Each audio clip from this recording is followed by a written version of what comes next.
Hey, what's up everyone? It's Dorothy and welcome back to my channel. If you're new here, don't forget to give this video a big thumbs up, comment down below what you want to see in the future, click that subscribe button, and don't forget to turn on my post notifications.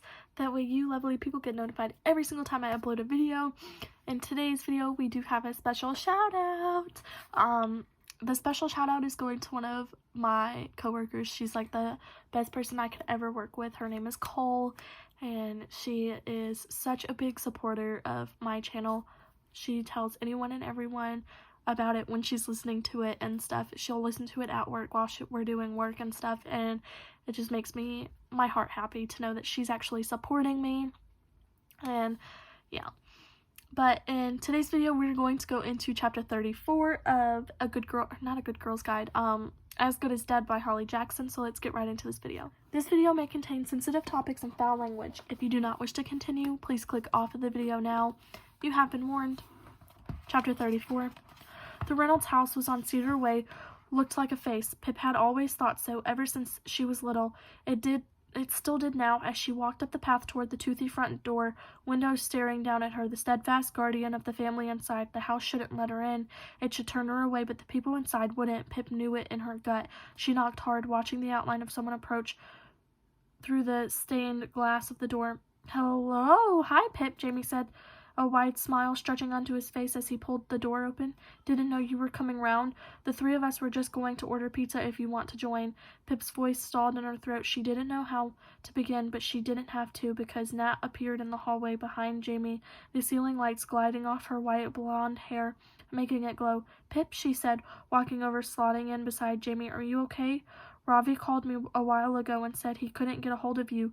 He said you were coming round to my house to talk to me, but then about something, but you never showed." Her eyes narrowed, flicking across Pip's face. Nat might also see behind the mask. She had to learn to wear one herself. "Are you okay?" she asked again, confusion making way for concern. Pip said, her voice gravelly and raw in her throat. "Oh, hey, Pip," said a new voice, one she knew well. Connor had emerged from the kitchen, eyes flicking from the gathering at the door and down to his phone. "We're just going to order a pizza if—" "Connor, shh," Jamie cut him off. Pip could see the same look in his eyes as Nat's. They knew. They could tell. They could read it on her face. "What's wrong?" he asked her. "Are you okay?" Connor settled in behind, staring at her too. Pip took a breath to steady herself. No, I'm not okay." "What?" Nat began. "Something happened, something bad," Pip said, glancing down and noticing that her fingers were shaking. They were clean, but blood was leaking out the ends, and she didn't know if it was Stanley or Jason's or her own. She hid them inside her pocket alongside the bag of powder and one burner phone. "And I need to ask you for help, all of you.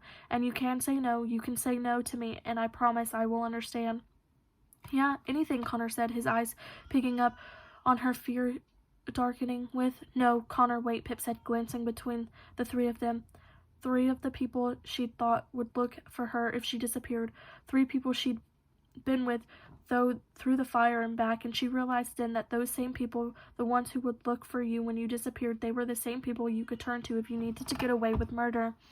"You can't say yes yet because you don't," she paused. "I need to ask you for your help, but you can never ask me why or what happened, and I can never tell you." They all stared at her. "Never," Pip reiterated. "You have to have plausible deniability. You can never know why, but it's something I think we all want. Make someone pay, get what they deserve all along, but you can never know. You can never." Nat stepped forward over the threshold and placed her hand on Pip's shoulder, her grip tight and warm, quieting. "Pip," she said gently, eyes hooking on. "Do you need us to call the police?" "No," Pip sniffed. "Not the police, ever." "What do you mean, make someone pay?" Connor asked. "Do you mean Max Hastings?" Nat sniffed, passing it down through the bone in Pip's shoulder. Pip lifted her head and nodded ever so slightly. "Put him away forever," she whispered, pulling out one hand and resting it on Nat's, stealing its warmth. "If it works, but you can never know. I can't tell you, and you can never tell anyone." "I'll do it," Jamie said, his face hardening, a determined set to his jaw. "I'll do it, whatever it is. You saved me, Pip. You saved me, so I'll save you." I don't need to know why, only that you need my help and you haven't anything to put him away. His gaze softened as his eyes moved from Pip to back to Nat's head. Yes, Connor nodded, dark blonde hair falling into his freckled face, a face she'd watched grow up, shifting with the years, just as he had with her. Me too, you were there when I needed you. He stretched out his angular arms in an awkward shrug. Of course I'll help. Pip felt her eyes filling up as she glanced between the Reynolds brothers, two faces she'd known as far as memory would take her, two players in the history of who she was. Part of her wished they'd said no, for their own sakes, but she'd make sure they were safe. The plan would work, and if it didn't, she would be the only one to pay.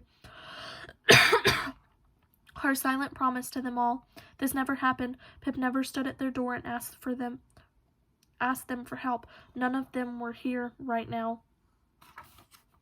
Pip's gaze trailed over to Nat, seeing her own face reflected in the brilliant blue orbs of Nat's eyes. Nat was the one who truly mattered.